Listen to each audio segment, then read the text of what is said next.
Welcome to Your Life in Film. I'm your host, Ted Bennett. Joining me this week, Anthony Ferraro. Anthony is a self-taught filmmaker who has spent the last 2 decades fully immersed in independent cinema, directing feature films, shorts, and web series. His sci-fi film Arranger earned millions of views, establishing him as an accomplished storyteller. Anthony's practical knowledge forms the foundation of everything he shares on his popular YouTube channel, Create Sci-Fi, which I've linked into the notes. Anthony's also published a book, The Outsider Filmmaker, Start Your Film Without Funding, where he shares practical, straightforward suggestions based on everyday logic and understanding, empowering aspiring filmmakers to embrace their creative aspirations. Anthony's new film, Starfisher, is also just been released on Dust, and I'd recommend everyone to go watch it. I've linked it below. Anthony has a lot of knowledge and time in the industry, so there's a lot of knowledge to share. We had a good talk. We both love sci-fi,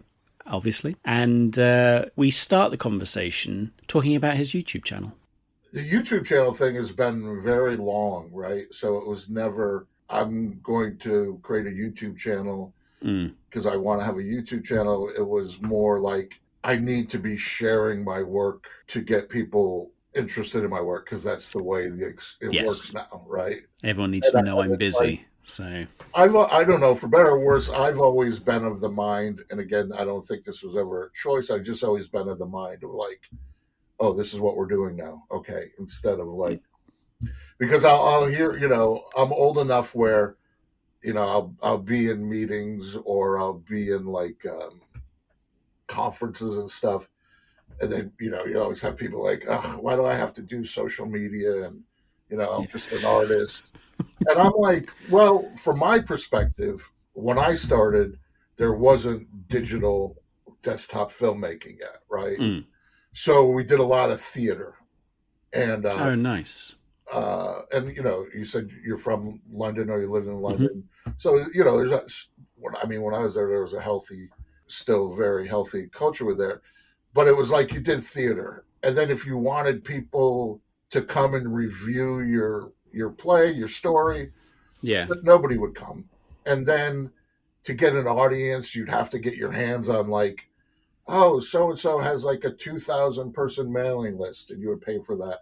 And then you'd have to buy like $2,000 worth of stamps. And then you'd have to print postcards and then blindly mail it to people. And then they'd show up maybe, right? Yeah. And then it's like, and then after 5 months of work, it's like a weekend, and maybe one of those nights there was a decent house, and then it's over, right? So that's just a long way to say, like, where from my perspective, it's like I have several now, but at the time, it's like I have a film online that 1 million people have seen. Like, yeah, that's bonkers. Like what? You know what I mean? And I, as part of my journey, I had this cool job for a while in San Francisco where I was working on Al Gore had a TV station for a minute when he had all that fame around the documentary, and it was called Current TV. And, he was involved. He was around. He wasn't there every day, but like, I'd see him in the bathroom. And that's cool. Like, and it was like, that was, one of those channels that you would never find it. You had to be told where it was. Yeah. And I would be privy to the, and that was like broadcast TV, whatever. There's only ever like a couple thousand people watching, you know what I mean? Yeah. And it's like, Jesus. So anyway, that was a very long way to say, the YouTube channel to me was like, oh, this is a great opportunity to just sort of have my own channel. I know what you say. It's the same way I feel about the fact that everyone can now shoot a film on their phone.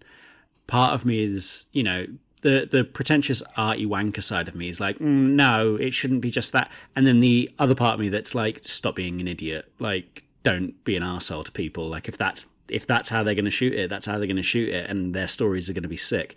I do think it's the same with social media. I get very sort of like, social media is a bloody poison. And you're like, well, yeah, but it's also a free portfolio that you never have to like worry about. And you can put something up and you can just let the internet do its thing. Yeah. and if it'll just take off if it takes off, and you're like, oh, okay, yeah, that sounds sick. Actually, I don't know why I'd complain about that. Right. Because it's like back to the beginning of our conversation. It's like, I have to work. I mean, it's within my skill set, editing and things Hmm. like that, but to keep the lights on and to keep a rent, right? Yeah. Whereas if this was 20 years ago, Hmm. I would still be doing that, but not have a voice and not have somebody like you interested in talking to me, right? Because 100%. even if I was doing the work 20 or 30 years ago, who's seeing it? Who's aware of it? Oh, it's the same as like the only people that knew of like Greg Nicotero were people that worked in the industry. Now everyone knows who Well, I say everyone who knows. Yeah, I Like, don't but know if like I know everyone who that is. Greg Nicotero is a great like prop maker for horror. Oh, okay. Got it. And Oh, but right, it's right. but you know what I mean? It's that same like Savini and Rick Baker. It's all Yes, these people that yes. before you only knew if you knew. You Yeah. only knew if you like stayed and watched the credits, and then you were like, "Well, have they Right. done a book? Have they released anything?" Yes. Whereas now, like you get someone's name and you're like, "Have they got a social?" I'll follow them, I'll see what follow they're them. doing. Yeah. So So, that is like, good. I like it. And it's funny, too. It's like, it's a poison, but now it's a poison like food or alcohol. You know what I mean? Like, Yes. you're consuming it. You know what I mean? Yeah. Like, Yeah. I realize that, like, being American with all the Trump madness, in the beginning of his second term, and I don't want to get political, but this feeds into what we're saying, is in the beginning of his second term, I was like, oh, I can't. And then I kind of had the Mm. realization is like, oh, my algorithm, if I don't engage with all this stuff, it goes away. Yes.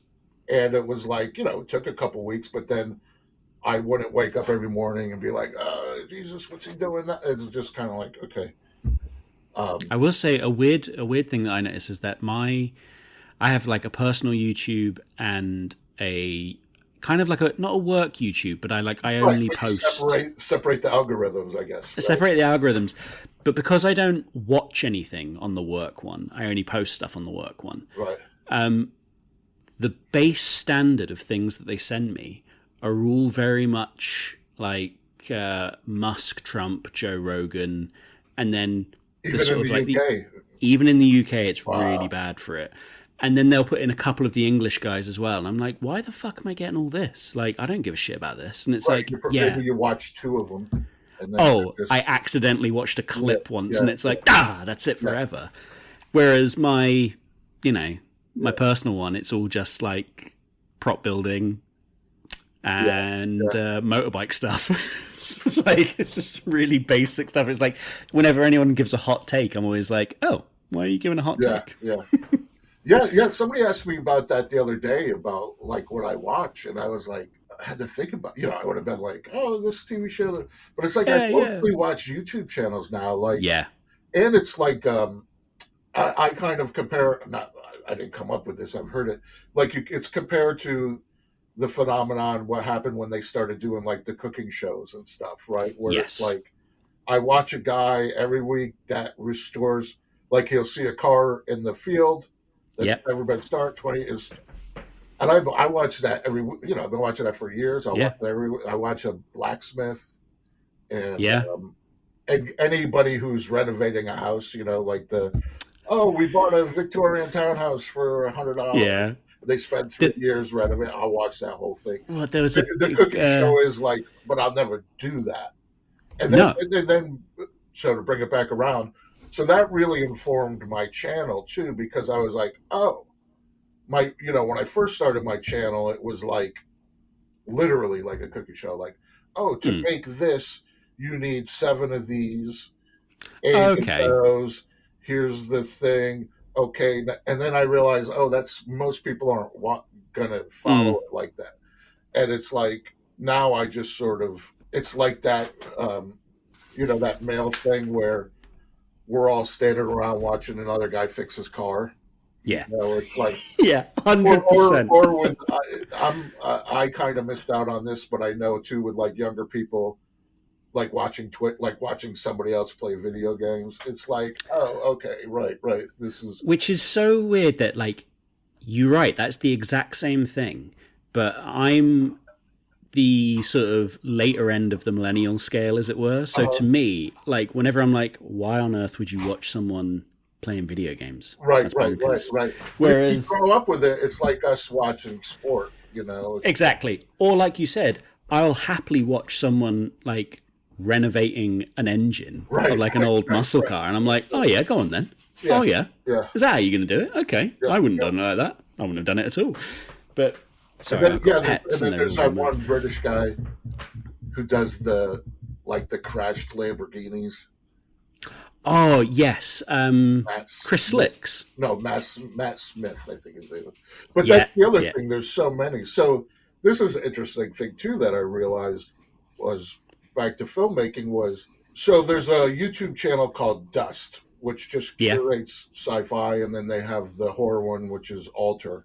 And early on, I got involved with them, and I have 2 films on there, and I have a third film coming Oh, out nice.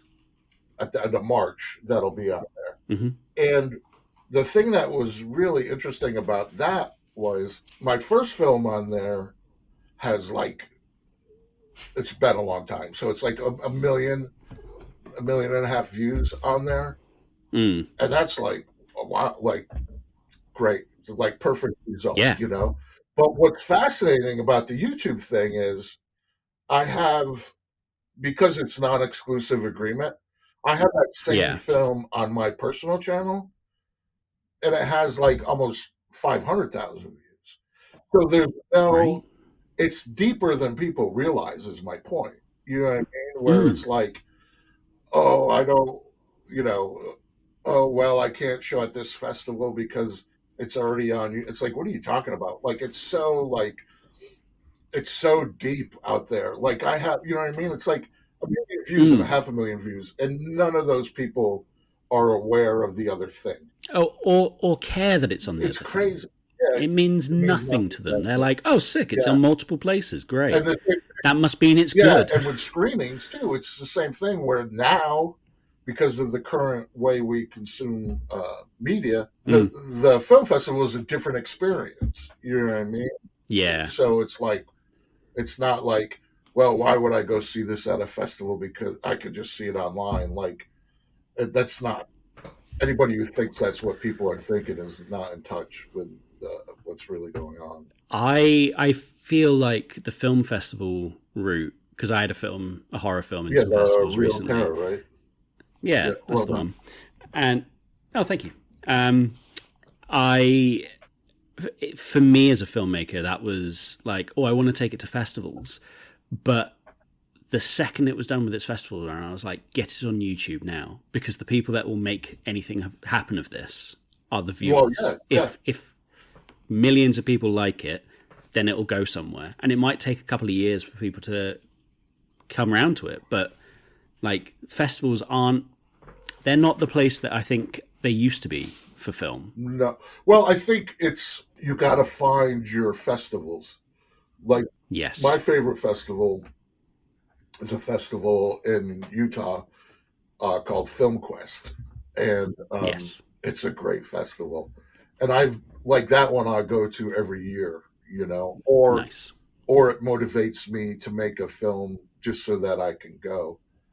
Yeah. But you gotta. So what I've kind of come to for me personally is you have to find the festivals that are creating community.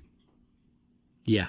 And there's so many festivals out there now where it's like, yeah, you spend all this money. I mean, I'm not going to name names, but there's plenty of them out there where you spend all this money, then you get in and you're like, oh, geez, we got into this great. And then you fly there and get a hotel or whatever. And it's like, Mm-hmm. I'm in a pizza parlor and, you know, there's like an Yep. you know, you go for social media in front of the little sheet that says like, oh, film festival, red carpet, you know, that's just, you know, like a thing stapled on the wall. And it's, so maybe that's like good thing to share. Like you get better at spotting those, you know what I mean? Like Yeah. I can tell like, oh, that looks like one of those. And so what I do now is because I live in the States, I'll apply to festivals where it's someplace that I want to visit, right? So then Oh, it's smart. Yeah. like that's what I just said I was in Portland, and that's why because I was like, oh, I've never been to Portland. I know a couple of people who live there, and I just applied to like 5 festivals in Portland. And then it was like, okay, because I knew I was going to visit this town anyway. I'll kill like 2 birds with 1 stone. I think it's the smartest way to do it. Yeah. I think it's the only way that you're going to start. Like, I always want to see these places. Well, I'll pretend it's a work reason, and I'll definitely go. I've been chasing, and you're part of the world. I've been chasing Rain Dance for a while. Is that one any good? Yeah, Rain Dance is pretty good. Because it's a British Independent Film Festival qualifier. It's quite a prolific one. I mentioned the Al Gore thing, so I've done quite a bit of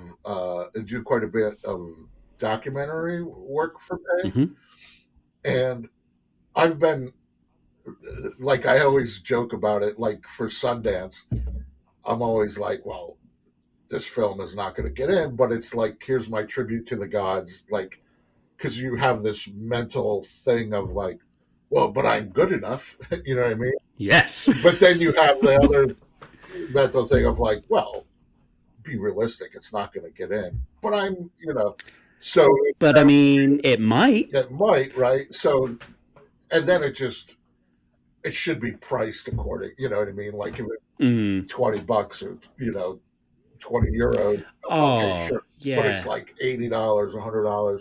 So, but my point was that I was working on this documentary, and the person producing it had a relationship with Sundance, and we were and because I'm aware of Sundance, we're working on it. I'm like, yeah, but the deadline was like weeks ago. They're like, no, don't worry about it. You know what I mean? And it was just like, and that documentary was in Sundance. And I was like, oh, okay.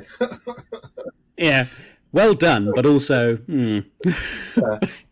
Though I was watching something recently, I can't remember what it was, and the director had said in a commentary, like, oh, I made this really quickly because I wanted it to get into Sundance. Right. And you're like, well, what do you mean by that? Like, it was going to automatically get in, was it? If you got it in on time, and it was like, well, come on. And then you're like, well, that is how it goes. Yeah. But your Mandalorian film, yes, that's done big numbers. Have you had any issues from Disney on it? No, because if you go down the rabbit hole of that's become like I think they realized a long time ago that it's very good for them. You know what I mean? Yes. And so it's like, so there's millions upon millions of people. Like at this point, it doesn't matter. The quality of a Disney Star Wars film or series is kind of like the quality of the storytelling is kind of like the afterthought, right? It's like, well, kind of like we were just talking about Sundance. It's like, well, I'm going to watch whatever it is. You know what I mean? And then if you get lucky, it's like an Andor or a Mandalorian series. That's great. Yeah. Sometimes it's not so great, but because there is the recognition of the legions of fans and all that, and it's just, as far as legal, you're not able to monetize the thing. So you'll always see, if you see a fan film, there's always the disclaimers like, we don't own this. There's no, on my YouTube channel, there's the monetization is turned off. Like I'm not able to monetize it. Oh, really? Yeah. Even for that? Okay. Yeah. That's interesting. But that's why it's not illegal. You know what I mean? Like, yeah. If you're making millions of dollars, then they're like, hey, no. Where's our cut? Yeah. But what's fascinating about that, just talking about numbers and exposure. So my Mandalorian, and then that's not on Dust because Dust wouldn't have it on there because they can't monetize it, right? So yeah. So it has I think now 800,000, 900,000 views, and it's like that's great. But with the advent of YouTube Shorts, the film had been out for 4 or 5 years, I think. I just cut it up into YouTube Shorts and just put that up on my channel. And one of them now has over 5 million views. Jesus. It's just insane. You know what I mean? And it's like, well, it's a minute long. It's out of context. Yeah. And that's just the way people view things. You know what I mean? Like, it's just kind of, Yeah. but what I have noticed of a long, long, long time of trying to get people interested in my work, Mm. it's kind of bittersweet because now I can get people to take me seriously just by saying things like those numbers, right? Right. Yeah. And it doesn't like, okay, I didn't imagine it happening that way. You imagine it like it was like my work was just so Oh, thought yeah. provoking and well done. I got in on the late night screening at Sundance, Yeah, the one just before Blair Witch went on and yeah. everyone loved it and everyone was trying to buy it. No, no. What's your numbers? And like the social media, like I recently worked on this low budget horror film. Mm. And the thing that was fascinating to me was good or bad, whatever, it was, I was scrolling through social media and then there was a post there was an article in Variety on it, I was like, oh, Oh, wow, shit. good for them. Like they're doing good. Great. Good for them. And Mm. then like a couple weeks later, I saw it again and I was just sitting around and I was like, oh, let me look. And I read the article. Yeah. An article panned it. Like the article was like not a glowing review, but it was like, Yeah. oh, but it didn't matter because 99% of the people were like my first, and I only went back to it because I was involved in it and I was curious. Mm. But it was like, oh, I just took that as, oh, Yeah. wow. Oh, it's in Variety. It must be a good. You wouldn't. Just like that little nugget in my head, I was like, oh, that film I worked on, the guy, I know him, whatever. I'm like, oh, he's doing great. Good for him. You know what I mean? And it was just like, Mm. so it's, yeah, it's just, I don't, but it's not going to change. You know what I mean? So that's like, so I No. don't spend energy being like, what is this? This is wrong. I hate this or what, it's just kind of like, okay, this is what, you know what I mean? That's. Like people, given the way that I look and my age, it kind of benefits me because when people do go to my YouTube channel, and it's not amazing, I just cracked 100,000 subscribers, which is great, Ooh. but it's not like a Yeah. million. It's not like my living, but people don't expect me to have a YouTube channel that's doing okay. You know what I mean? Gotcha. So that kind of benefits me in a weird way. It's one of those like, what? And then it's like, oh, like I was working with this young producer who's really talented and really, and I'd like, oh, I'd like to work with this guy because we were both working on something. Mm. And he was, I'm like probably 25 years older than this guy, He was just Right. like, but then after lunch, I know he checked out my social media, like my work online. Right. And then he was interested in me all of a sudden, and it's like, so I guess what I'm trying to convey is like, I'm not railing against that. I'm like, okay, well, I didn't have that Yeah. opportunity 20 years ago. That would, that person would have just been like, well, I don't have time And, to learn about this and guy. there's, to me, I would love to have a film shown in a cinema. That's probably never going to happen. Like, I can probably get it on a platform, Yeah. probably, but not a cinema. And it's like, that's just something I'm going to have to learn to live with. But that's not because of whatever I make isn't going to be good enough. It's just because cinemas aren't really a thing It's not a thing anymore. No. And it's like, oh, well, that's really sad, but okay, you've got to adapt with the times. And I think with YouTube and things, it's the same deal. It's that's where you make or break popularity. Yeah. Like is it Mark Pellier, the guy who just did Iron Lung? Oh, okay. He, you know what I mean? He's got something like, I don't know, 30 million subscribers on YouTube. Right. And it's like, right, well, if all of them watch his short films, then it's definitely going to have 30 million followers, like 30 million at least views. Yeah. So if you then take that to a studio, they're going to be like, oh, you've got 30 million. Right. Well, if they all pay $1 Right. and I give you 10 million, then you'll definitely make money. And it's like, yes. And you have to just think of it like, right, okay, so the entire community now, not community, the entire industry is just one big Kickstarter, but you just have to come up with the audience first. Yeah. Anyway, so let's talk about Awakener, your new, because that's just going on to Dust soon. No, that's on Dust right now. That's already on dust. My Okay. new one is Starfisher. All my films, Wakener and Starfisher, even the Mandalorian one to an extent, and then I did the first one I did, Erringer. They're all like, you hear this thing like short films being like proof of concept for features. So all of my short films are proofs of concept for my sci-fi feature that I'm working on, but it's not the story, it's the production, right? Yes. So the way that I approach the costumes, the sets, the filming on a low budget is all proof of concept for, oh, I can make a pretty immersive, um, visual quality sci-fi on a budget, right? I will 100% agree to that, because I watched some of your videos and the behind the scenes ones and things, and I was looking at them all and I was just like, oh fuck, the amount you've done with what you've got there is it's not fun. You've only made it like, but you could do it all the movements money. Yeah, they're so good. But yeah, I mean, that's all the stuff I love. I love all this idea of what can we make in the room we have, with the box of bits that I've been holding on to for 30 years, you know? Right. And that's why I think it's important. Like, I write and direct and edit, right? And that's, I think, an important component that allows me to keep the budgets down, but also to, any one of those things could get out of control or not be able to meet like the expectations.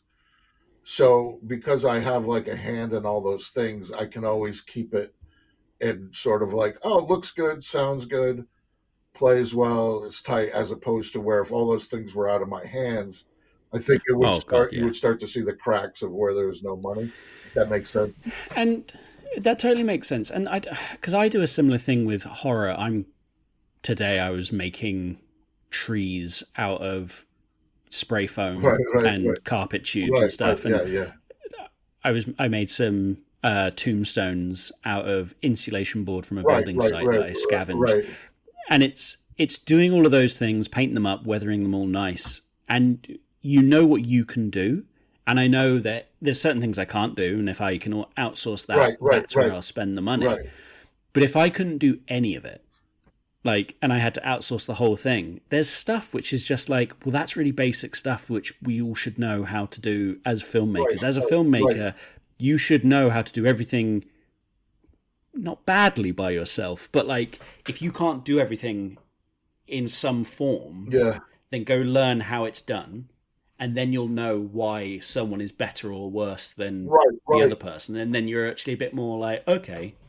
And then that also, what I found in my experience is that gives me a better chance to get somebody talented that I can't afford. But if you present to them, like, I know exactly what I want, I know what it takes for you to do that. And like lots of times I'll get discounts from creators because I do understand their workflow. I'll be able to prep it for them, right? As opposed to like, like an editor. It's like, as an editor, if I'm doing something for no money, don't just hand me a hard drive with raw media on it. Right.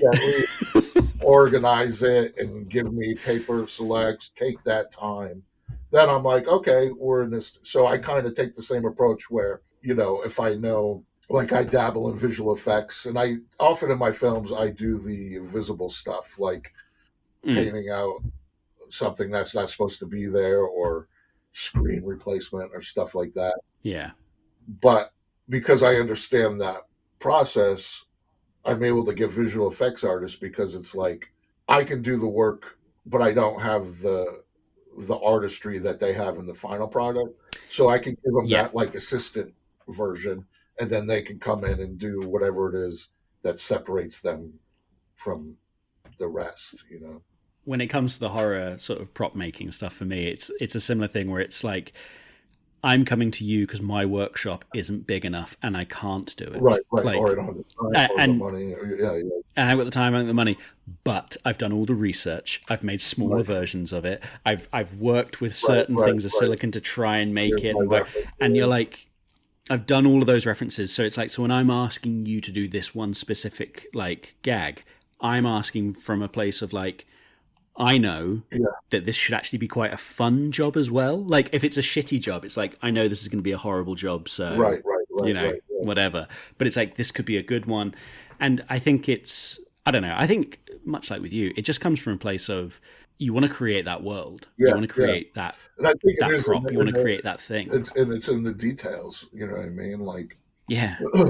And the props and costumes for me, for whatever reason, that's my way into it because I don't draw, right? So it's not like I'm sketching, doing storyboards and stuff, but it's like, I've had a part 2 of that Mandalorian Star Wars film kicking around in my head for a long time. Yeah. And it just comes down to money, and people are like, where's part 2? It's like, okay, well, if I can raise the money, I'll make it. Yeah. But it's the other day I was like, oh, I got to make a video for my channel. I was like, I know in my part 2 there's a stormtrooper, I was like, well, I have this stormtrooper helmet. Let me just start on that. And I did the stormtrooper helmet, and I stuck it on the mannequin, and I was like, oh, I got to make the whole thing now. And that's what's kind of, you know what I mean? So the script I've written, I know what the story is, but I've known that for like 3 years. But now that I've been making the stormtrooper armor, I'm like, oh, okay. Well, I'm guessing I'm gonna make loads of stormtrooper shit now because I've got a stormtrooper out. Oh, really? Yeah. Well, no, but it's that like I was doing. Yeah. It's the same with my. I was making these trees, and one of the first things my partner said, she was like, "And where are they going to go?" And I was like, "In the workshop until I need them." Yeah. And she's like, "But we just emptied the workshop," and I was like, "Yeah, of really bad props. These are going to be better ones." Yeah. Perfect. What was the first film you saw at the theater? That was the Disney animation of Robin Hood, where Robin Hood was, I think, a fox. Yes. Yeah. Yeah, that was one that my buddy watched a lot when we were younger, and yeah. But the snapshots in my brain are not of the film; they are of like. So that was long enough ago where it definitely wasn't like a bunker theater. It was like, I just remember like, like a proper theater, like velvet seats and weird carpet and the walls being like, Yeah. So I do, my childhood memories are like, yeah, there's a film going on there, but I just remember running around and being fascinated by what is this palace? Yeah. And who took you? I think my mother and my grandmother. Yeah. Yeah. But it's worth noting that even though that was my first film, my first experience was, I'll never forget, like I saw Star Wars: A New Hope in the movie theater. Oh, nice. Okay. Yeah. So I remember playing on the street with the neighborhood kids. And the one kid's father, I don't know what he said to all our parents, but he scooped up all the kids and he took us to the movies. Like my parents were not movie people, you know what I mean? Okay. It wasn't like music playing in my house, and like that was not my family. And then so this neighbor scoops us up and he takes us to all the neighborhood kids, and it was fucking Star Wars, and it was just like, man, melted my little brain, Yeah. And it was sort of like, look, when I think back on that, I'm like, it was such like a shift. Like I was thinking about that neighbor, and I was like, oh, that guy was like, I've been hearing about this Star Wars. I want to see. So he's like, in his mind, he was like, but I can't just go. I'll bring the kids. I can't go on my own. I got to take the kids with me. Yeah. Going to a theme park was like, oh, I'm bringing the kids, Yeah. But thinking back, I was like, oh, this guy was desperate to see this movie. And at that time, it would have been like, why are you going to see that? You know what I mean? Yeah, Like a kid. exactly. And he just rounded up just a ruck of the Kid. kids. Like he doesn't care. It's like I don't care I'm with which them. ones of you I'm come. just here for them. Like we're just, and it was like I have a very vivid memory of the the opening when the ship comes over your head. Like that was like what the hell, I think the scale is the first time any like because obviously Space 1999, all these things like there's been plenty of Star Trek, It would have been Star you Trek and know, Space 99, and then the comedy but stuff, but like yeah, but I feel like Star Wars was the first time it got that scale. yeah, Like there's this ship that's flying over you, like oh god, that's yeah, huge, and then an even bigger ship comes yeah. over, and you're like, What the yeah, what the fuck? yeah. And it's great. And then obviously Lightsaber, all that go stuff. lightsabers are Yeah, great, but I always loved like how they built the Death Star trenches by just like it's just loads of airfix kits, and you're just like, yeah, oh, great! yeah. Like now I know I can make these things if I just go and find a load of old kits. Yeah. But And I've talked about that a few times on my channel where I'm like going to the dollar store and buying mm, like some knockoff lightsaber, and then I'll take it to my shop and like yeah, upgrade it and make it look film ready. But then I'll kind of rail about when I was a kid, we had to use the paper towel roll and tinfoil. yep. Now you can just get the Ours armor for was $5. yeah. Kids don't know how easy they got it. We had when we were a kid, it was a broom handle and electrical tape, Right. and that That was was that was the lightsaber. beautiful. Yeah, yeah. But then what was it? I had a load of old Nerf guns Uh-huh. just knocking around in my workshop, and I thought like, oh, I need to do something with these things. Eventually, I'm going to need to make something.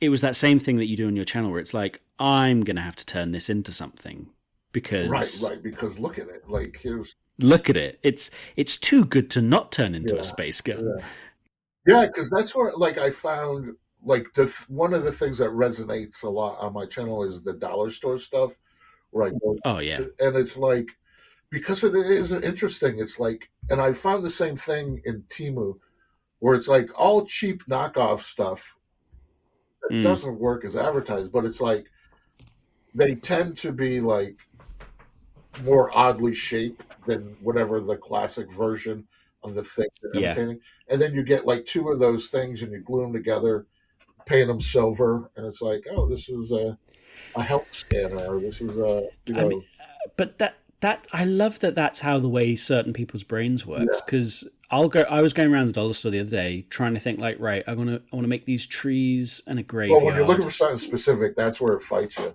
Yeah, that's when you're in trouble. Yeah, But then like you take yourself down like the kids toy aisle and you're like okay, those guns, they look good. They hang on, that could be a real good sort of like right, multi-missile blaster thing, and you're right, like, right, okay, yeah. And then the amount of times I've come back with sort of like I'd go to the like Home Depot right. to the plumbing section Yeah, right. and Yeah, all the yeah, coupling yeah, bits, yeah. and just like my partner Kirsty would be like, "What you got there?" And I'm like, look at that." And she's like, "What am I looking at?" And I'm like, "Doesn't it look like Obi-Wan's Yeah. the top of Yeah, Obi-Wan's thing?" yeah. And she's like, "I guess." And I was like, "I guess, Yeah. get out of here." How can you Like, not? Yeah. how can you not see that? Yeah, in But my that's great film fun. Wakener, there's one location scene where it's like the high class people and it's all white and they're Mm. on a computer in their wall. That entire set and the main prop pieces are 100%. It's all Home Depot. Oh, It's like Home Depot beautiful. insulation panels, some Yeah. kind of grading material, and then the computer screen is plumbing, and Hmm. then like a family plus size detergent bottle that I also got at Home Depot because I was like, oh well, it's all about the shapes. It's all about Yeah. the silhouette. And then the other thing too is I try to make the distinction between cosplay, display, and then a set piece, right? Because it's like Yes. for film, like, and I always try to. I don't think people are listening to me, but I try to tell them, like, look, I'm making these for film, and the difference is when you're looking at this under just regular light or video focused on Hmm. it, it looks terrible. but it's meant to be moving around and far away. And Oh, yeah. Like whereas you can like just the wave a cosplay, camera yeah, case yeah, and that's a yeah, phone. Doesn't. yeah, or like cosplay, you would want to be more meticulous, more thing. You'd want it Mhm. to be built better or display. Don't have to worry about anything but just what it looks like there. So the film props are like, as long as it stays together for 8 hours, Yeah. we're good. We're good, you know. And it's like, It's like every gun is made of rubber, yeah, and no one yeah, knows yeah, that, because on the close up, the hero prop is the only one that yep, matters. yep, But it's good. A couple of times you've referenced your age, and I know that yeah, that's going to affect this next yeah. question. But what did you watch over and over again as a kid? The Outlaw Josie Wales, Nice. Excalibur, Borman's Oh, Excalibur, nice. and then Richard Lester's The Three and Four Musketeers. Ooh, nice. That the Richard Burton, No, not Richard Oliver Burton, Reed. Oliver Yeah, Reed. Yeah, nice. Yeah, but yeah, it's like it's nice. Oliver Reed, Michael York, Faye Dunaway, Christopher Lee. Christopher Lee, Like and what's his name? Like the yeah. Blackthorn actor guy. What's his name? Oh, Richard Richard Chamberlain. Chamberlain. Yeah. So it's just insane. But I'm remembering that question now. But referencing my age, like when I was preteen, there wasn't VCRs, right? So it wasn't like, Mm, oh, like I've watched Dumbo 100 times, or yeah. some, that just wasn't a thing. But It's just whatever you could catch on right, TV. but then when I was a teenager, then there was VHS, and it was those. So my tastes were like those kind of, and for some reason I don't know why, but the Outlaw Josie Wales, I don't know. That's the one. What's the saying that people say? That movie lives rent free in my brain. Oh, nice. No idea why. No idea. I mean, last year I watched maybe 40 Clint Eastwood Oh films. wow! Like Like I don't think I this. had like I don't think I had seen Like the monkey any ones other and than everything. like like all of them, mate. We're talking both the monkey Yeah. ones. The only one I didn't watch was I didn't see Bird. Okay, that's the jazz one, right? Yeah, yeah. And Yeah, apparently he's a jazz and pianist. yeah, apparently he's decent, Yeah, and I'm sure. You know what? I believe Clint can do yeah. anything. But yeah, there was a couple I didn't watch, but I also watched like old episodes of Rawhide and everything. Like Oh wow, wow! You went deep. I went all in Yeah, yeah. because I thought I'd never watched any Clint, and I thought I'd seen Mystic River, I'd seen Gran Torino, I'd seen Fistful you of know dollars and that stuff, or yeah that kind of yeah, yeah. stuff, good the bad. But then I was like, oh, but go on, give me all the good, Right, give me all right, the right, bad, give me right, right, everything, right, right. and it's just like, oh, this man he's doing some great fun. Yeah, and He's good stuff. for me personally, like he got the recognition for Unforgiven, but Mm, I'm like, nah, he was doing that in Outlaw Josie Wales, like that, yeah, because he directed Outlaw Josie Wales too. So that was before I think he was a go-to established director. Just kind of like, yeah. if he wants to direct it, he's big enough, we'll let him. Oh, let him. But Yeah, they I guess weren't he's done like, it oh enough. shit, he's like. But yeah, I don't know what it is about, and what I like about Outlaw Josie Wales, which is something that I clock now. Mm, That's something you don't see too often. Is that like it's feels like two movies. It's like mm, it's a movie until he starts to change his ways and he groups up with the old woman and her daughter and they rescue them, and then they go to the homestead and mm. he befriends the Indians and stuff. Like those feel like two separate movies to me. Kind of like like the Beatles, where what is that song?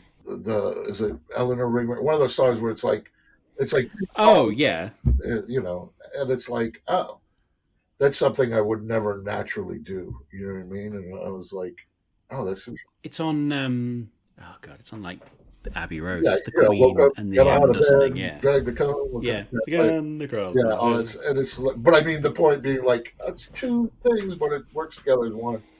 That was Mm, always interesting me in Josie Wales because it's like my internal story listening to consuming clock says that this is the end.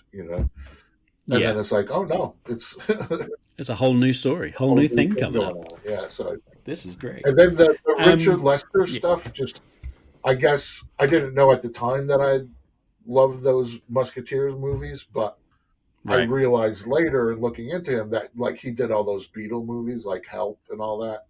And what I Yeah. loved about the Richard Lester movies, which is um, a big thing in all the Star Wars franchise, is those humorous, light interstitial moments that have nothing to do with the Hmm. story. And like that's what I really got from the 3 and 4 Musketeers, where it's like Fair enough. we're here, we're going to this scene in the middle, but as a little transition, palette cleanse, here's like a beautiful pastoral shot of the town. But then right at the last woman, like the woman dumps the piss pot out the window and it goes on somebody's head. I was Yeah. like, oh, what the, like just, and I was like, oh, like that really stuck in my head as like, oh, those like interstitial, Star But it's Wars. the same. It's always like some weird creature eating a bug or something, and it's like, It's the same in Help when George Harrison winds up the chattering. Well, George Harrison's gardener winds up the chattering teeth to cut the grass in his bedroom. oh, right. And I remember just like as a kid watching that and being like, "This is excellent." Yeah. I don't know what's going on, but this is excellent. So that's what I got from those films. Was like, so now like if I have a interstitial moment, I'm always like, oh, like just add a little something. Nice. Yeah, that's good stuff. Yeah. That is good stuff. Yeah. What was the first R-rated film you saw, and how old were you? Again, I don't know how old I was, but I just remember. I think I mentioned this. Like me and my younger brother, it was the early days of HBO, so you'd get a guide telling you what was on HBO, and we would just look for brief nudity, Yeah. which typically was like a woman taking a shower and then turning in for like one split second. Hey, that was all you needed at that age. Right? Yeah. And I feel like it was that Toxic Avenger. Oh, nice. Yeah. And Adrian Barbeau, which, funnily, a year ago, I have a horror script, and we attached her to, like, she signed on. So I had a phone call with Adrian Barbeau, and that was. How did that go for you? It was just surreal. You know what I mean? It was like, oh, all right, okay. Like, but it's funny because if somebody, people know who she is, like because of stuff like that. You know what I mean? Oh, right. Oh, yeah. Okay, you know who she is. But I want to say it was the Toxic, or the other one. It's either that or I was with and I think this is a common thing, or it used to be a common thing, is with young kids. I was with my friends at a movie theater and we were watching some teen movie, and then we walked out, and then next door was the cartoon Heavy Metal. Oh yeah. And we walked into that and we sat through that, and then at the end of it we're like, what? So we went back through to the beginning of it to just watch it. Oh, nice. So it was either Heavy Metal or Toxic Avenger. I mean, they're good choices. Yeah. But I don't know. Like in my early days, I was always more of like attracted to just straight drama. Oh, really? Yeah, I wasn't a big genre person initially. That kind of developed as I became interested in prop and costume making. Then I was like, oh, well, two brothers trying to save the farm do not have cool costumes. They ain't got the cool stuff. It's the same with horror for me. I used to be a right scaredy cat. I couldn't watch horror films. I'm a bit of a scaredy cat with horror films for sure. They get me. They get me good. But as soon as I started being like, oh, but how did they make that prop? How did they make the thing? And then you see like all the behind the scenes, and you're like, oh, that's really good. And now when I watch horror films, like if they're gory specifically, I'm just like, that means nothing to me, because how are you doing this? How are you going to make that? Oh, that's how you've done it. But if you do anything that's like good and spooky and psychological, and maybe you don't see anything, then I'm just like, oh, you've got me. Right. But yeah. Have you ever been out? Have you ever been out here? Have you ever been out to LA or the whole Los Angeles? Yeah. I was there 2024 for Screamfest. Okay, well, because it's an interesting thing that I don't know what it is, but when I go to film festivals and when I meet people, I would say 90% of people that are into horror, work on horror, and make horror and do effects and props and costumes live in Burbank. Yeah. I mean, probably not so much anymore, but back in the day, that was like the Silicon Valley for monster. I mean, it makes sense to be that close to the studio, doesn't it? Or like a friend of mine who works with me, Clint Carney. He's in that space, and he does paintings in LA. He'll do like, oh, we're doing this market. You know, there's these markets all the time, just because where we live, and it's like horror, you know, props, costumes, books, ephemera. Nice. And it's just like like a farmer's market almost. You know what I mean? Yeah, that's bonkers. Like when I lived in London, what was it? It was like Portobello Market. Yeah. But imagine if that was just all guys horror stuff. Like, that'd be beautiful. You know, I'd love it. Portobello, it was like, oh, let me get this old vintage drill. You know, yeah. Moved down. It's like, oh, look at that's the rubber hand from whatever. You know, it's like. I mean, that's pretty dope. I'd love that. I should go. Monster when is a big thing they have. That's a when thing. When you're the fearless leader, when he passes on, yeah, and there's a new one in charge, I might pop over again. Yeah, and if he doesn't, I'll be over there. Yeah, we'll take you happily. Yeah. So, what was the first film that you watched that you considered grown up? God, the first film that I considered grown up, Name of the Rose, maybe. Okay, yeah. I mean, that is. I don't remember, but that's what pops into my head when you say that. But that I would agree with that. You know, like I don't know if that was the first, but I would definitely see that and think that's a grown-up film. And then the horror film, not so much Exorcist, but the Damien. What are those films? Omen. That was like. I mean, when you go back and watch them, it's not the same as you remembered it. But that was the first one where I remembered, like, oh, this is a horror movie, but it feels like a drama. Like, what's going on? And it was like, it really affected me more than a jump scare. Yeah. I mean, that Omen is... That's kind of... It's interesting. I never thought about that till we're talking about it. But yeah, I was more like an Omen rather than like Crypt Keeper or something, you know what I mean? Like that, I got you. That kind of horror. Yeah. It falls into that, so anything that's religious or folk. Yeah, sure. And stuff. Yeah, absolutely. Yeah. And I'll tell you, it's those kind of films that still get me because I can see gore. Sure, I can see a monster and I can understand what it is. Right. But like religious stuff, it's like, I'm not a religious guy, so it's another world.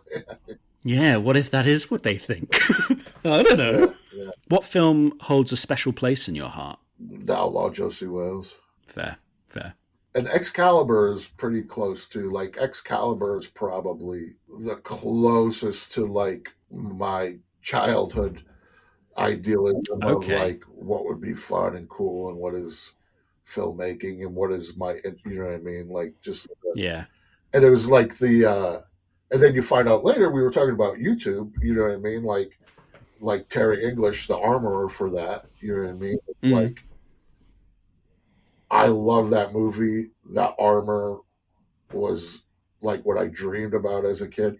Oh, but I never would have known the depths and the artistry of Terry English if it wasn't for YouTube. You know what I mean? Yeah. Like Adam Savage, Tested. You ever watch that?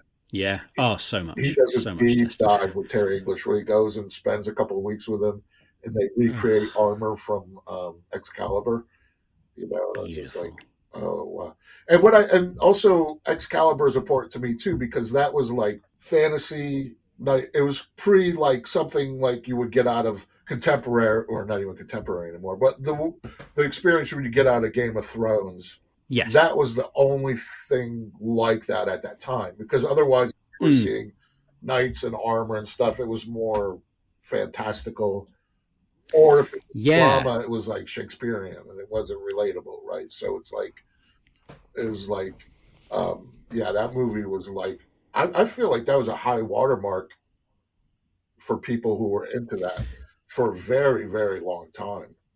Um, Yes, I would agree. I think if you are into, and I'm going to use like sword and sorcery, yeah, yeah, but that's it's yeah, not, yeah, yeah. but it's in that.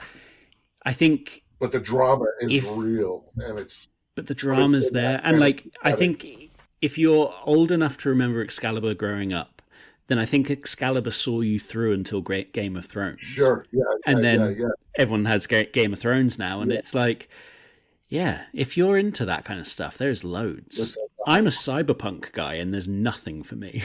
Yeah, there's because and it's a similar. Wow, that's interesting. It's a similar thing because it's all kind of cartoonish, where Mm. probably the high water mark is still Blade Runner, right? Like, Yeah, Blade Runner, like Akira, Ghost in the yeah, Shell. Like if I want to yeah, go anime route, yeah. And then what was that one that Rodriguez did? oh, Alita Battle Yeah, Angel. that was pretty good. Yeah, that was I liked that one a lot. And then the actually the Matt Damon one is pretty good too. Elysium, yeah, that's dope. Yeah, yeah. I mean, there's a That's, few, but that's not really cyberpunk, but it's in the same vein. It's that there's sort a of it's the fraction. The future bad and guy it's doesn't knackered, yeah, yeah. But I mean, we are getting the all the words. yeah, yeah, right. I had high hopes for Jeez. Altered Carbon, but Yeah, I think first series was I enjoyed the it, first one, yeah, yeah, yeah, yeah. and then I read But it, would you? and Well, the books are much, much. But I yeah, don't remember them. It was so long ago, but I just remember. It was probably like a trilogy or something. Reading them all. I think the problem is what's his name? Joel Kinnaman, I think it was. He did such a good job of playing that role Yeah, that when they changed him for Anthony Mackie, I was like, I'm sorry, my guy. Like yeah, yeah, yeah, you're not my guy. yeah, That's if you'd come in the first series and you had given me the same performance, I would have loved you as well. But you know what I mean.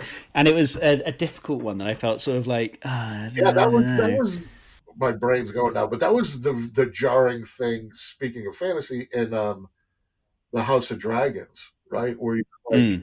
you're just warming up to that young actress, and you're like, oh wow, she's really good. Like she's the star of the show. And then like 3 episodes in, she's just gone, and it's an older actress playing her. And you're like, And you're like, oh, oh wait, what? What the? That was. I don't want this. I mean, I eventually was like, oh okay, but it was like, don't do that. It's the Neuromancer, the William Gibson. That's Oh, they're making that. it's so funny you say that. So for me, it's storytelling and it's Mm. sci-fi because Star Wars and the prop making. But I'm not a savant. I'm not like a connoisseur, And I Right. get asked a lot of, you know, it's the imposter syndrome. It's like I don't know. I just love Mm. the aesthetics of sci-fi, and that's what I make. But I'm not like a student of it. Yeah. But then, every once in a while, I feel like, I due diligence. And Yeah. I was like, what's the first, sci-fi, like, but it was Neuromancer, right? Like that book. Mm. And it's funny, I was just cleaning up the other day and I have, you know, from eBay, I have that book. I have yet to read it. Oh, good luck.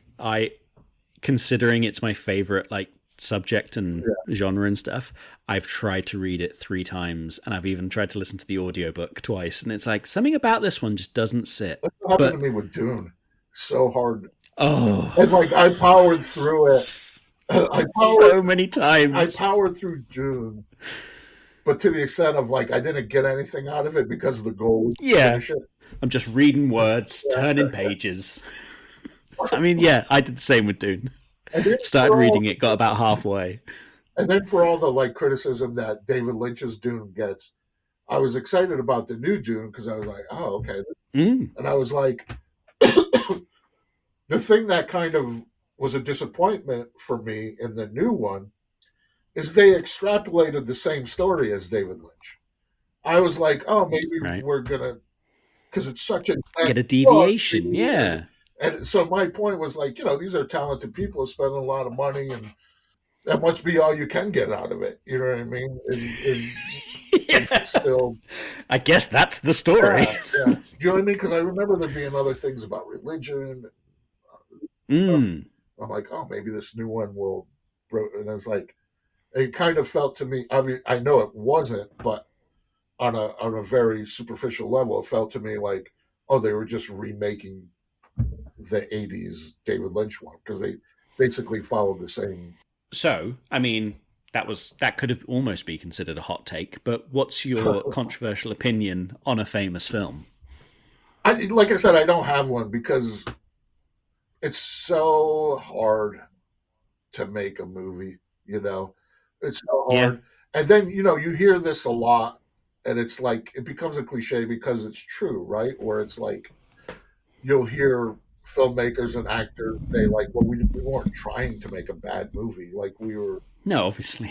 You know what I mean? So it's like the only thing I would say in general that really bothers me now is um how the like if we're talking streaming and now we're streaming like epic proportion productions, Hmm. the writing is so dumbed down Oh, yeah. that I for a minute I thought, well, maybe I'm being eccentric and being like insider where I'm like being judgmental.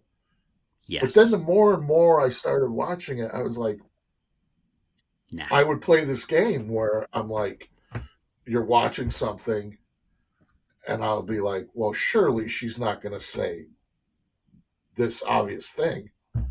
And And then, she say boom. it. And I'm like, oh, okay, well, that's bad writing. And then cut to like a week later, I'm watching something else, different genre, different Hmm. production company. And it's like, well, surely they're not going to. It's like, oh, like, I've been involved in writing and producing long enough where it's like, oh, that's the first thing that comes up in the room. And Yeah. we're like, okay, yeah, but no, we can't. Put that in, and then we'll come We'll back come to it. back and And we'll do something more interesting or more original or whatever. And then cut to like years later, then I'll see like actors on a talk show or a podcast or whatever talking about that. That's the marching orders is to yeah. make it that because people are multi-screen watching and not sitting in a theater absorbing the story. They're like watching it and then like, oh, I just got a text from this guy. They come back to it and then they keep reiterating Mm. the plot. So that's I put my nose up at that. You know what I mean? Where I'm just Yeah. I think that's fair.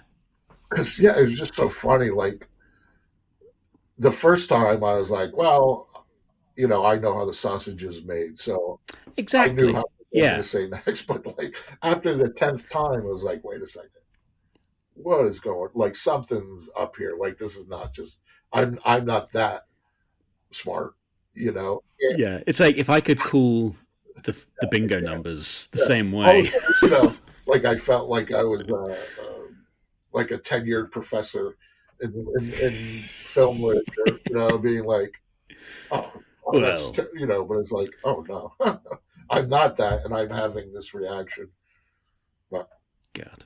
I don't know if that's a Well, hot take, but that's and again, no, but I think it's a take that needs to be said. I think more studios need to hear that the audience doesn't necessarily want it dumbed down. yeah, If don't play to the dumbest audience. If the story's good, they'll put their phones down. yeah, yeah.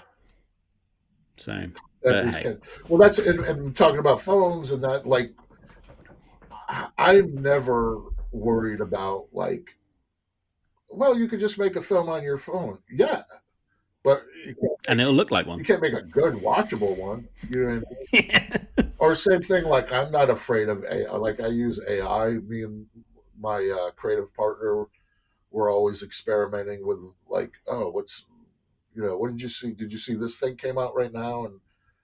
And it's just a tool. So it's like, Yeah. I mean, the AI storytelling is terrible. It's fine for like YouTube or streaming.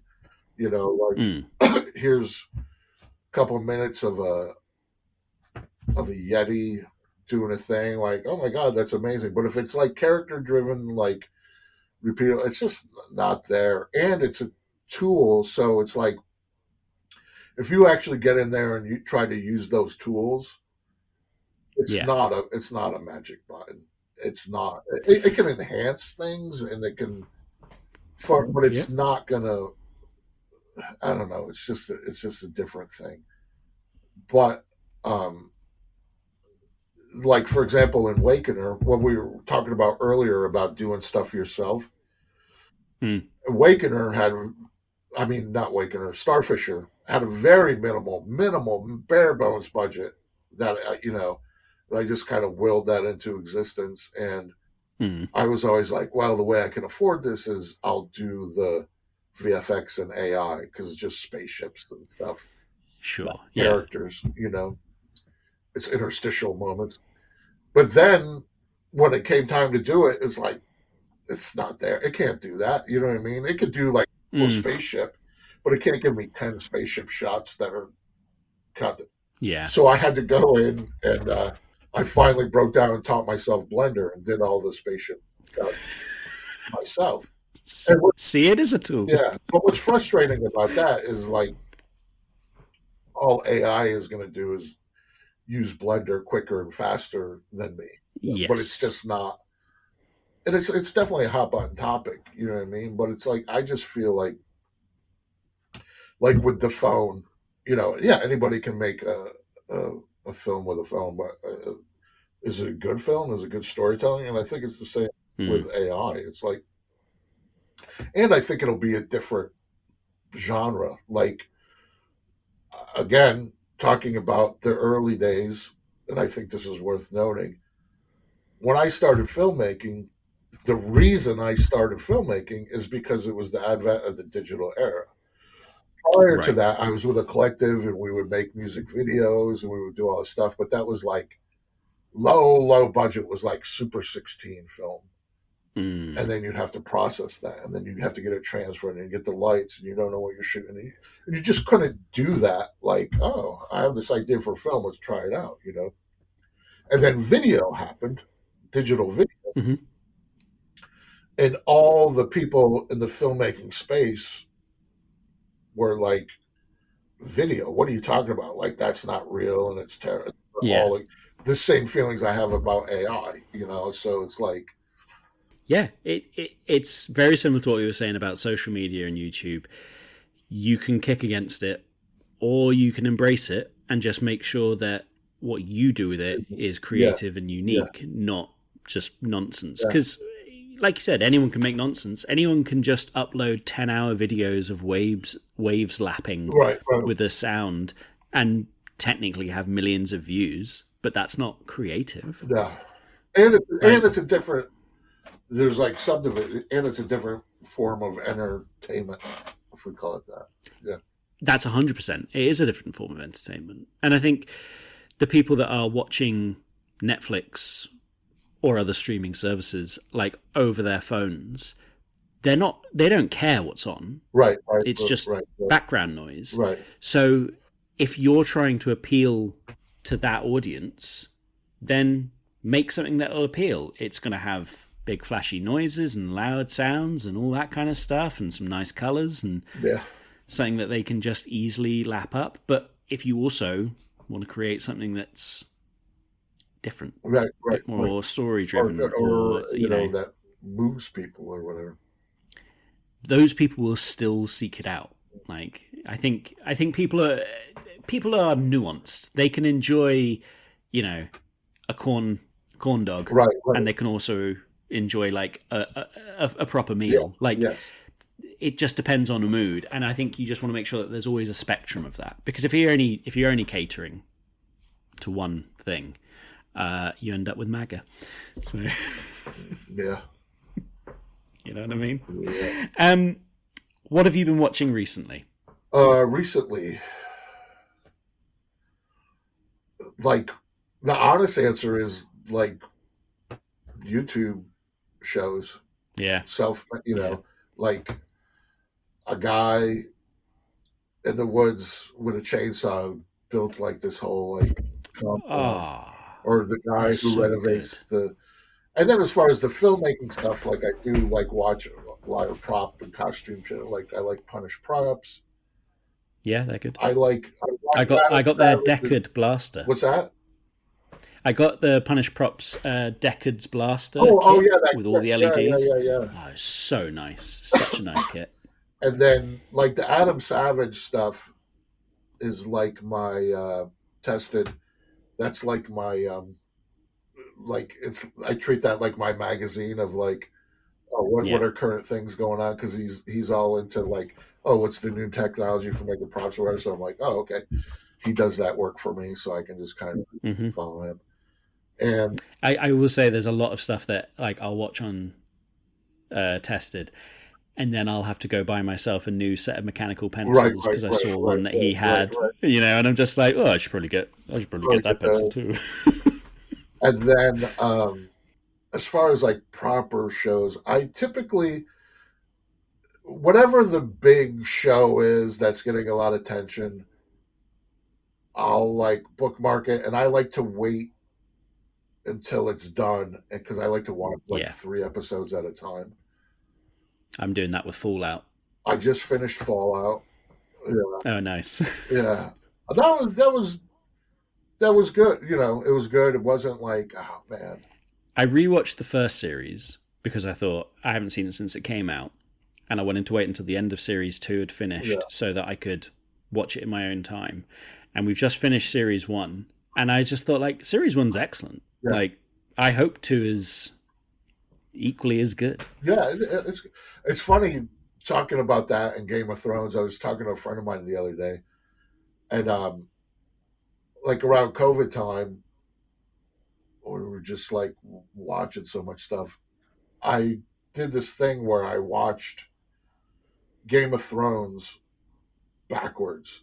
So I started with the last episode. Oh, nice. And I went all the way back, just sort of as like an exercise. Yeah. And I was like, oh, this is really cool. And then I did it with The Sopranos. Ooh, and I did it with another show. But what I realized was, with all these like well-known, revered shows, all the stuff that's in my mind when I think of that show, the majority of it takes place in the first episode.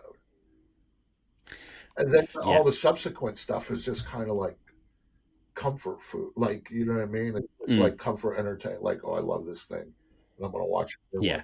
But like the stuff that I remember about those shows, like if somebody was to pop quiz me about like one of those shows, I'm like, oh, this is interesting. Most of it takes place in the first episode. I don't know what that means, but that's data, I know what you mean. Data that I have. It's I'm the same with X-Files. Oh, like, yeah. First episode of X-Files, I got it. And then if you tell me anything else, I'm like, I mean, yeah, that's just a sea of loveliness that happened afterwards. But there was this episode, but the first episode.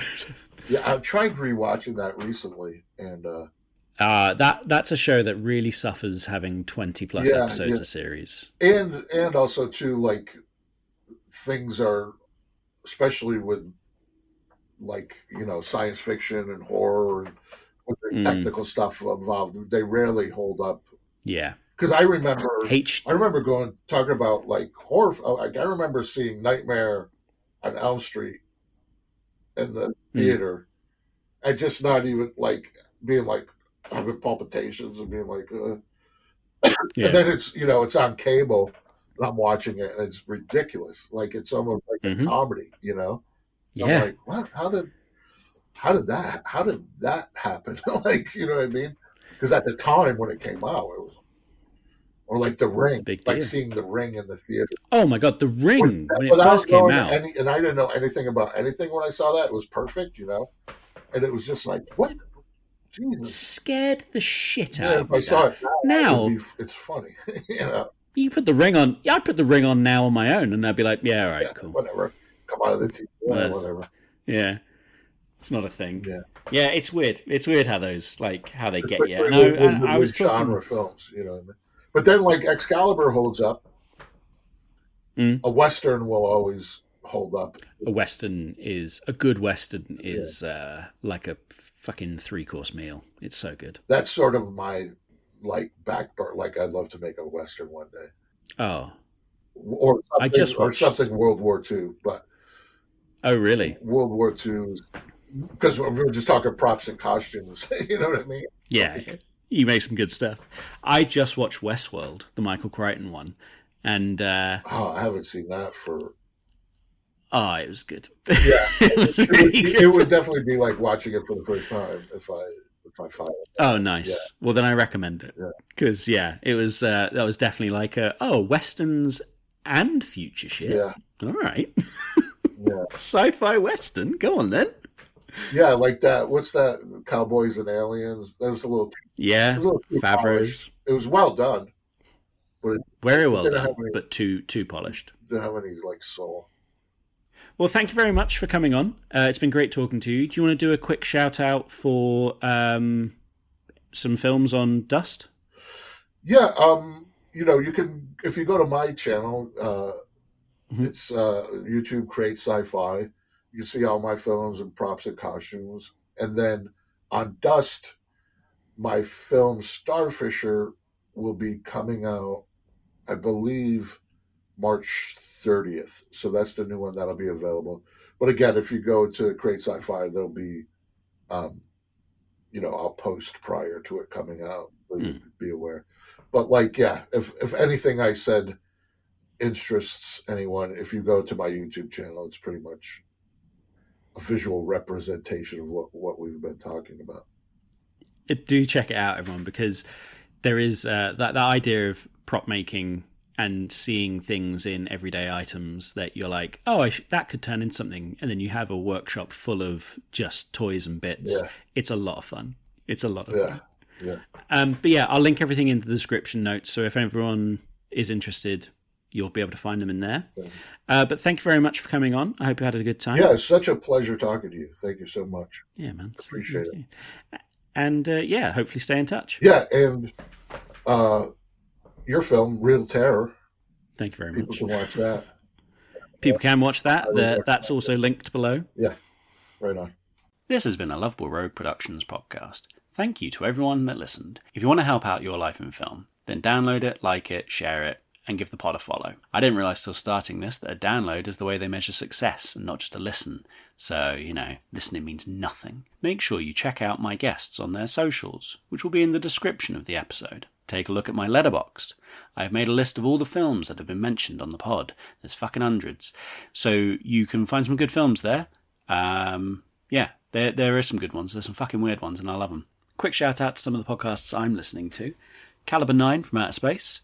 That's Robin Joe's. That's really good. And then The Villain Was Right. That's a great fun. Check that out. If you really want to be a mensch, give me that money. There's a link in the description. It'll explain it all. But a download and a share is excellent, and I actually appreciate that a lot more than you'd think. We currently have no sponsors, but I am open to them. I'll shill anything. I don't care. This has been a Lovable Rogue production. Thank you for listening.